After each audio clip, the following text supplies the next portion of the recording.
Hello good morning everyone, welcome to success with Saurabh sir classes. और मैं हूं चीनू ठाकुर जायसवाल और आज हम करने वाले हैं कुछ इंपॉर्टेंट क्वेश्चंस। क्वेश्चंस बहुत सारे हम लोग करते हैं एग्जामिनेशंस के लिए, और हिस्ट्री एक ऐसा टॉपिक बन जाता है जहां पर बार बार ऐसा लगता है कि अरे 500 क्वेश्चन किए थे हमने, फिर भी जब वो क्वेश्चन सामने आया तो क्यों नहीं हो पाया। कारण होता है कि हम उसे डिटेल में समझते नहीं हैं। तो चलो आज हम क्वेश्चंस किस तरह से करेंगे, उसके ऑप्शंस को थोड़ा डिटेल में और पूरा उसकी कहानी के हिसाब से समझेंगे। ठीक है, तो चलो आओ स्टार्ट करते हैं आज की क्लास। और अगर क्लास अच्छी लगे लाइक कीजिएगा, सब्सक्राइब कीजिएगा और कमेंट जरूर कीजिएगा। यस, ये क्वेश्चंस मैंने लिए हैं यूपीएससी के जो प्रीवियस ईयर पेपर्स हुए हैं उसमें जो क्वेश्चंस आए थे वो, और दूसरा ये सेम क्वेश्चंस आपके नेट एग्जामिनेशंस में भी आए हुए हैं। ठीक है, और इसमें से कुछ ऑप्शन आप देखेंगे जो आप सीजीएल का पेपर का तैयारी कर रहे होते हैं, उसमें भी कुछ ऐसे क्वेश्चंस हैं जो कनेक्ट करते हैं पॉलिटी से। ठीक है, तो सारे ये जितने पोर्शंस है इंटरकनेक्टेड है, and we are going to solve these questions with easy explanation और एक स्टोरी की तरह से। चलो देखते हैं फर्स्ट क्वेश्चन कौन सा है। फर्स्ट क्वेश्चन है आपका, the word Hindu has reference to the people of Hind was first used by. ये क्वेश्चन देखने में जितना आसान है, आप सच मानोगे 90% लोगों ने इसका आंसर गलत दे दिया होगा। फटाफट से आप भी जरा आंसर लिख के बताना मुझे, क्या आंसर होगा? The Greeks, the Roman, the Chinese और द अरब। आपको देती हूँ मैं 10 सेकेंड, जल्दी से बताओ क्या होगा राइट आंसर। मुझे मालूम है आप में से ज्यादातर आंसर हुए होंगे ग्रीक्स। ठीक है, चाइनीज को तो किसी ने टिक नहीं किया ना चाइनीज को तो टिक नहीं किया, लेकिन इसका राइट आंसर होगा अरब। ठीक है, मुझे पता था ये गलती आप लोग करेंगे। चलो मैं बताती हूँ कि क्यों अरब क्यों होगा। तो आप जानते हैं कि ग्रीक्स तो आए थे हमारे यहाँ, लेकिन उससे पहले इंडिया का ट्रेड हमेशा चल रहा था। इंडिया हड़प्पन सिविलाइजेशन के टाइम से ट्रेड कर रहा है ना। हम लोगों ने पढ़ा है ना, मेसोपोटामिया से ट्रेड चल रहा था, चाइनीज से ट्रेड चल रहा था। और उस समय जो भारत था वो सिंधु नदी को क्रॉस करके जो जो आते थे, यानी आपका अगर आप देखेंगे भारत के नॉर्थ हिस्से में सिंधु नदी क्रॉस करके जब जब कोई आता था तो वो सिंधु रिवर को सिंधु पीपल करते करते स ह में कन्वर्ट हो गया और हिंदू कहलाने लगे। तो पहला जो रेफरेंस था वो अरब ने दिया। तो ये रीजन कब से रेनाउंड हुआ हिंदू, क्योंकि हमारे नेबरिंग जो थे अरब्स और ईरानियंस वो प्रोनाउंस करते थे सिंधु, जिसे बाद में उर्दू लफ्ज करते करते ह हो गया। तो इस तरह से अगर आप इस क्वेश्चन को देखेंगे तो इसका राइट आंसर क्या हो जाएगा? अरब। समझ गए कि कैसे होगा ये सवाल? मुझे नहीं लगता कि अब आप लोग भूलेंगे इसको, राइट? यस, तो अब बताइए नेक्स्ट क्वेश्चन। नेक्स्ट क्वेश्चन भी बहुत इंटरेस्टिंग है, ये भी क्वेश्चन कई बार आया है और इस क्वेश्चन का आंसर भी कई बार आप लोगों ने गलत दिया है। Who among the following was a brahmavadini who composed some hymns of the Vedas. हमारे जो वेदास है उसमें कुछ मंत्र है, इनमें से वो कौन से ब्रह्मवादिनी है? देखो, ऋषि और साथ साथ में हमारी जो फीमेल ऋषि थी उन्होंने भी कुछ हिम्स की रचना की है। तो लोपामुद्रा, गार्गी, लीलावती या सावित्री, इन चारों में वो कौन है जिन्होंने कुछ वेदास के हिम्स को कंपोज किया है? आपका ऑप्शन आपको दे दिया है, फटाफट 10 सेकेंड आपको मैं दे रही हूँ, जल्दी से बताओ राइट आंसर क्या होगा। मुझे पता है इसमें भी आप गलती ही करने वाले हैं। इसका राइट आंसर होगा लोपामुद्रा। इसका कारण क्या है, लोपामुद्रा क्यों और गार्गी क्यों नहीं? देखिए, गार्गी जो है ये भी बहुत इंपॉर्टेंट पर्सनालिटी है, ये बात आप लोग याद रखिएगा। बट जब हम कहते हैं कंपोस्ट, अगर आप लोगों ने ध्यान दिया होगा तो आप लोगों ने एक नाम सुना होगा, अगस्त्य मुनि। सुना है आप लोगों ने अगस्त्य मुनि? तो अगस्त्य मुनि जो थे वो ये कह सकते हैं जिस समय ऋग्वेदा लिखा गया, 4 वेद हैं हमारे, सबसे पहले ऋग्वेदा जब कंपोज हो रहा था और जब ऋषि मुनि जो सप्त ऋषि थे हमारे, वो जब सब मेंशन कर रहे थे, सारी चीजें मेंशन कर रहे थे, ये सारी किताबें हिम्स बना रहे थे, तो उसमें अगस्त्य मुनि का नाम सबसे ज्यादा इंपॉर्टेंट है। अगस्त्य मुनि, वशिष्ठ, ठीक है, सप्त ऋषियों में से सबसे ज्यादा नाम लिए जाते हैं। अगस्त्य मुनि की वाइफ है लोपामुद्रा, और इन्होंने भी अपने हस्बैंड के साथ साथ ये जितने भी ग्रंथ है ऋग्वेद में, जो हिम्स है, जो ऋग्वेद में तो मोस्टली 1028 हिम्स है, उसमें से कुछ इन्होंने भी लिखे हैं। ठीक है, इन्हें कावेरी कौस्तिकी और वारा प्रदा के नाम से भी जाना जाता है। इस क्वेश्चन को याद रखिएगा।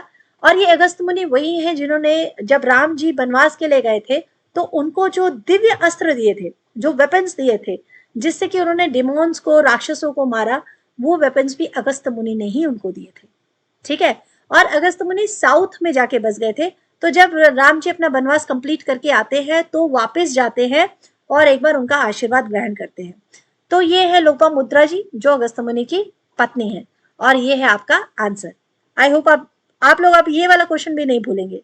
ठीक है, तो चलते हैं नेक्स्ट क्वेश्चन की तरफ। चलिए बढ़ते हैं हम नेक्स्ट क्वेश्चन की तरफ। इंटरेस्टिंग क्वेश्चन है और कई बार रिपीट हो चुके हैं सभी। अब क्वेश्चन है मैच द फॉलोइंग, और match the following question personally मुझे बहुत अच्छे लगते हैं, क्योंकि आप नोटिस करेंगे कि इन क्वेश्चंस में 4 ऑप्शंस होते हैं और आपको 4 ऑप्शंस के बारे में डिटेल में जानकारी भी मिलती है। विक्रम ईरा, शका ईरा, गुप्ता ईरा, काली ईरा। ईरा का मतलब होता है युग, एक अंतराल, एक समय। ठीक है, अगर आप दूसरे शब्दों में समझें तो एक कैलेंडर स्टार्ट हुए थे हमारे, विक्रम संवत, शक संवत, संवत आप सुनते हैं ना, तो यहाँ पर दी हुई है डेट्स। अब प्रॉब्लम क्या होता है कि अगर आपको डेट्स एक की भी नहीं मालूम तो आप मैच कैसे करेंगे? तो इसको याद नहीं करना है, इसको लर्न नहीं करना है। लर्न करने वाली जो मेंटेलिटी है वो तो बिल्कुल नहीं बनानी है। तो कैसे करना है इसके बारे में थोड़ा सा अलग अलग करके समझेंगे। हमें इन चारों ईरा को समझना है, विक्रम ईरा, शका ईरा, गुप्ता ईरा, काली ईरा। विक्रम ईरा के बारे में एक कंफ्यूजन है जिसको दूर करना बहुत जरूरी है। अगर आप गूगल में सर्च करते हो ना तो कई जगह पर आपको आंसर मिलेगा कि जो विक्रम ईरा है वो चंद्रगुप्त द्वितीय ने स्टार्ट किया हुआ है, बट ऐसा नहीं है। ध्यान से सुनिएगा, एक किताब है कलक आचार्य कथांक। ठीक है, इस किताब को भी याद रखिएगा। आप अपने जो बुक लिस्ट आपने बनाई होगी, जो आपको लर्न करना होता है, वहां ये नाम मेंशन कीजिएगा। ये एक जैन मॉन्क थे, महेश्वरासुर सूरी। ठीक है, महेशासुर सूरी उन्होंने लिखा था। ये बताते हैं, ये उज्जैन में थे। ठीक है, यहाँ पर उज्जैन है आपका, ये मैंने इसमें दिखाया हुआ है, ये उज्जैन है। ठीक है, तो एक टाइम पीरियड था जब यहाँ पर शकों का राज था। शक, ठीक है, एक बहुत नाम के रूलर्स है इसमें, जिसमें रुद्रदामन आपने कई बार पढ़ा होगा, तो उनका काफी नाम था और इस पूरे एरिया में उन्होंने कब्जा किया हुआ था। ये यहाँ पे लिखा हुआ है, इंडोसीडियन ब्रांच कहा जाता है इनको। ये ईरानियन थे, एक्चुअली सेंट्रल एशिया से नीचे आए थे, ईरानियंस थे। ठीक है, अब यहाँ पर उज्जैन में एक राजा राज करते थे, उनके बेटे थे। ठीक है, उनके बेटे थे विक्रम, और विक्रम ने क्या किया था, अपने जो पिता थे पहले वो यहाँ पे राज कर रहे थे, उनको हटा के शकास जो रूल करने लगे थे, वापस इन्होंने शकास को हटाकर अपना रूल कायम किया था उज्जैन में। ठीक है, और जब इन्होंने ऐसा किया था तो उस टाइम पीरियड में 58 से 56 बीसी का टाइम पीरियड था, और इन्होंने अपना स्टार्ट किया था न्यू ईरा। आई बात समझ में? अब तो नहीं कंफ्यूज होंगे? तो ये जो विक्रमादित्य हैं ये चंद्रगुप्ता टू नहीं है। ओके, ये उज्जैन के ही एक रूलर थे। अच्छा, अब यहाँ पर हम शका ईरा के बारे में जानते हैं। ये शका ईरा जो है वो टाइम पीरियड, आज के समय पे आप ये सारा कैलेंडर जानते होंगे, पढ़ते हैं ना, चैत्र, वैशाखा, ज्येष्ठा, श्रावण, भाद्रा, कार्तिका, ये सारे हम जो नाम लेते हैं, हमारे भारत में चलने वाला कैलेंडर जो है वो शक संवत पे ही चल रहा है। ठीक है, ध्यान रखिएगा इस बात को। नेपाल विक्रम संवत को लेके चलता है और भारत शक संवत को फॉलो कर रहा है। ओके, तो हमारे इतिहास में बहुत सारी बातें ऐसी हैं जो कि थोड़ी सी अलग है, कि हम लोग शक संवत को फॉलो कर रहे हैं, जबकि जो शका राजा थे वो तो ईरानियन थे, बाहर से आए हुए राजा थे। चलिए इंपॉर्टेंट रूलर समझ लेते हैं, क्योंकि शकास के ऊपर काफी क्वेश्चंस आते हैं। मोइज जो है इसका फाउंडर कहलाता है, कि इस शख्स जो राजा थे उनके शासन का फाउंडर था। और इम्पॉर्टेंट क्या नाम है, रुद्रदामन। ठीक है, बहुत इंपॉर्टेंट नाम है। 5 ब्रांचेस थी शकास की जो अलग अलग जगह पर फैल गई। उसके बाद रुद्र सिम्हा 3 जो थे उनको चंद्रगुप्त 2 ने हराया था। अब ये बात आपको याद रखना है।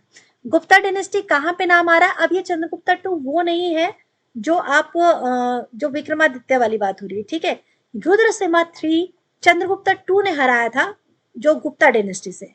तो इन सारी बातों को आपको याद रखना है। अब यहाँ पर आप समझ लीजिए कि ये जो हमारा गुप्ता एम्पायर है वो भी बहुत इंपॉर्टेंट है, क्योंकि हम गुप्ता एम्पायर को किस नाम से जानते हैं, गोल्डन एज के नाम से जानते हैं। ठीक है, गोल्डन एज के नाम से जानते हैं। ऐसा इसलिए नहीं है कि वहां बहुत अच्छा गोल्ड मिलता था, ऐसा इसलिए है क्योंकि गोल्ड के जो कॉइन थे, ठीक है, वो तो खैर सबसे ज्यादा पहले इंडो ग्रीक्स ने बनाए, कुशानास टाइम पे बहुत अच्छे थे।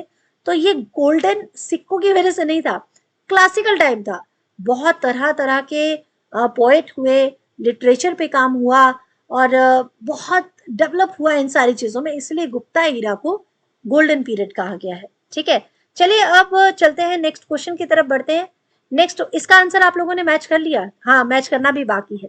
तो विक्रम ईरा तो सीधा सीधा मैच हो जाता है 58 बीसी से, और शका ईरा सीधा सीधा मैच हो जाता है 78 एडी से। ठीक है, क्लियर हुआ? तो आपका ए तो हो गया 3 और बी हो गया आपका 4। कहाँ है? हाँ, यहाँ है। अगर आप यहाँ पे मैच करा लेंगे तो यही खत्म है। अब गुप्ता ईरा, सिंपल सी बात है, 320 एडी। ठीक है, 400 समथिंग एडी तक चला तो 320 एडी। और काली ईरा का मतलब है कलयुग की बात हो रही है। ठीक है, महाभारत टाइम पीरियड की बात हो रही है, 3102 बीसी। तो जो महाभारत को और बाकी ग्रंथों को काल्पनिक कह रहे हैं, वो काल्पनिक नहीं है। उस समय ये सारी चीजें मेंशन हुई है। ये जब आप इतिहास को अच्छे से पढ़ते हैं, समझते हैं, तो आपको ये पता चलेगा। मैं जल्दी ही एक बहुत अच्छी क्लास ला रही हूँ जिसमें आप अपने शठ दर्शन के बारे में, यानी फिलॉसफी जो थी हमारी, क्योंकि अंग्रेजों ने हर वो कोशिश की जिससे ये साबित हो सके कि भाई भारत जो था वो हमेशा अज्ञानता वाला देश रहा है, लेकिन ऐसा कुछ भी नहीं था। ये जल्दी जो डाउट है वो क्लियर करने के लिए एक सेपरेट क्लास लेके आ रही हूँ, बहुत मजेदार क्लास होने वाली है, तो जुड़े रहिएगा क्लास के साथ। चलिए नेक्स्ट क्वेश्चन समझिए। In Sanskrit plays written during the Gupta, women and Shudra speak. अब प्रॉब्लम क्या हुआ है, ये क्यों क्वेश्चन पूछा गया कि गुप्ता टाइम पीरियड में वुमन और शूद्र कौन सी भाषा बोलते थे? इसका मतलब क्या है कि जो जेंट्स थे कुछ और भाषा बोलते थे। तो होता क्या था कि मैक्सिमम जो जेंट्स थे या तो रॉयल से कनेक्टेड हो जाते थे, या किसी रॉयल जॉब से कनेक्टेड हो जाते थे, या ब्राह्मण थे। ठीक है, तो ये संस्कृत बोला करते थे।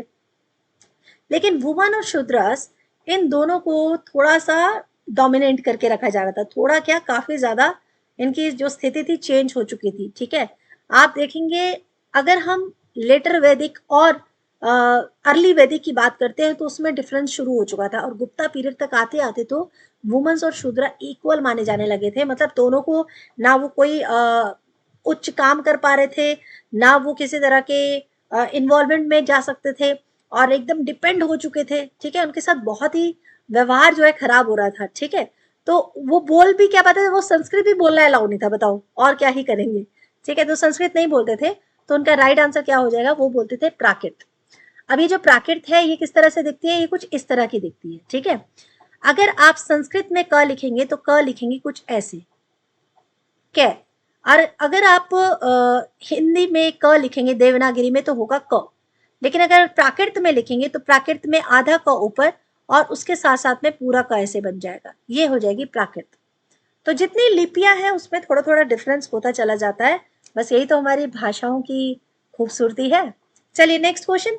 The name by which Ashoka is generally refer to his inscription is Ashoka.